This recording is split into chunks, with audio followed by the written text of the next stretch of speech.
Petrol scarcity to worsen as marketers threaten withdrawal of services. Senators squabble over sitting arrangements at plenary. NNPCL says 30-day fuel supply available.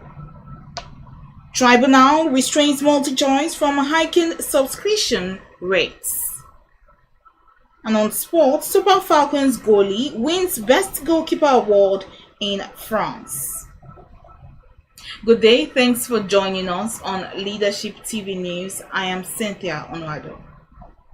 The current spate of petrol scarcity may worsen if independent petrol marketers go ahead with their threat to withdraw services. Marketers under the aegis of the Independent Petroleum Marketers Association of Nigeria, IPMAN, said on Tuesday that they will stop the supply of petrol if the federal government fails to pay the 200 billion naira outstanding bridging claims owed them.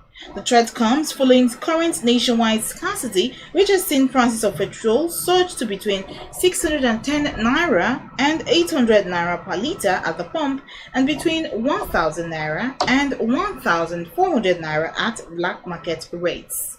In a communique issued by the IPMAN Depot Chairman Forum in Abuja on Tuesday, and read by the chairman, Abba Depot, Maazi Oliver Kolo, the association said the withdrawal of service will start any time from now, following the expiration of the 40-day grace period given after a meeting with the Minister of Petroleum Resources, Oil, Heineken Lukubiri in February 2024, where the minister directed the Nigerian Midstream and Downstream Petroleum Regulatory Commission, NNPCL, to pay off the outstanding bridging claims.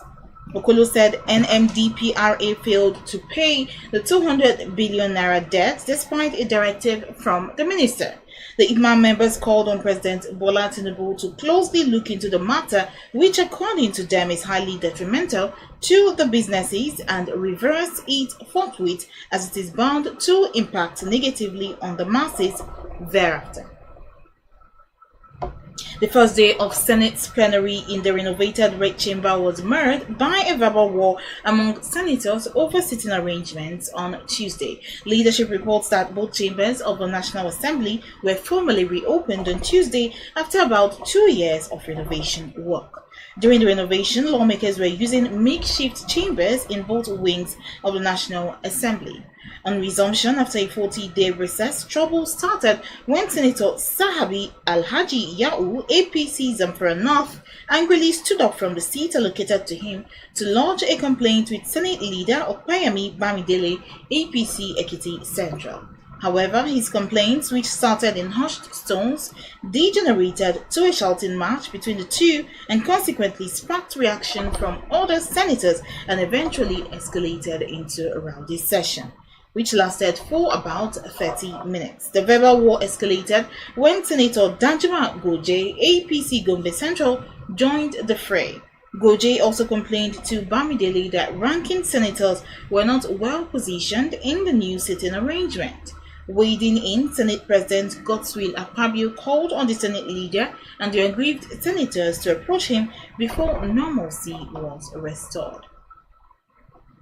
The Nigerian National Petroleum Company Limited, NNPCL, has said it currently has over 1.5 billion litres of petroleum products available, which can last for at least 30 days, blaming the persistent scarcity on speculators. Chief Corporate Communications Officer of NNPCL, Olufemi Soneye, in a text message response to leadership's inquiry, said some persons were taking advantage of the current situation to maximize profits, adding that thankfully product scarcity has been minimal lately, but these folks might be exploiting the situation for unwarranted gain. Leadership reports that the spate of fuel scarcity started over a week ago and has been affecting various parts of the country, with the situation becoming increasingly severe as at Monday.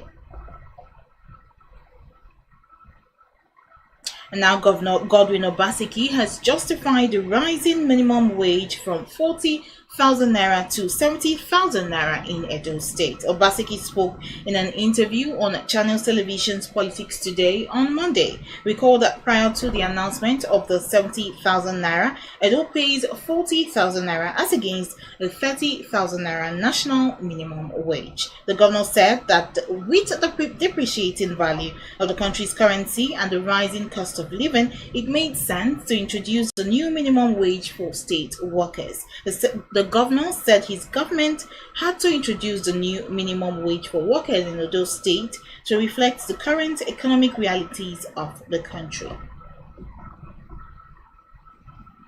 The Competition and Consumer Protection Tribunal (CCPT) sitting in Abuja on Monday restrained Multi-Choice Nigeria Limited from increasing its tariffs and cost of products and services scheduled to begin on the 1st of May. News Agency of Nigeria, NAN, reports that the three-member tribunal presided over by Saratu Shafi gave the interim order following an ex parte motion moved by Ejiro Awaritoma, counsel for the applicant Festus Onifade. In a ruling, the tribunal restrained Multi-Choice from going ahead with impending price increase scheduled to take effect from Wednesday, pending the hearing and determination of the motion on notice filed before it. Finally, now on sports news, Super Falcons goalkeeper Chiamaka Nnadozie has been voted the season's best goalkeeper in the French Division 1 Feminine League. The 21-year-old was announced the award winner on Monday night. Nnadozie received the individual accolade following a stellar season in which she garnered a reputation as a penalty expert, saving 7 spot kicks in the league and the Champions League, the highest in Europe this season. Her penalty saving heroics saw her lead Paris FC to shootout wins over Giants, Arsenal and Wolfsburg in the Women's Champions League. She also guided the Paris-based club to the semi-final stage of the competition, where they were knocked out by rivals Lyon. Speaking at the event, the 2023 CAF Women's Goalkeeper of the Year winner said she's very happy to have won the award.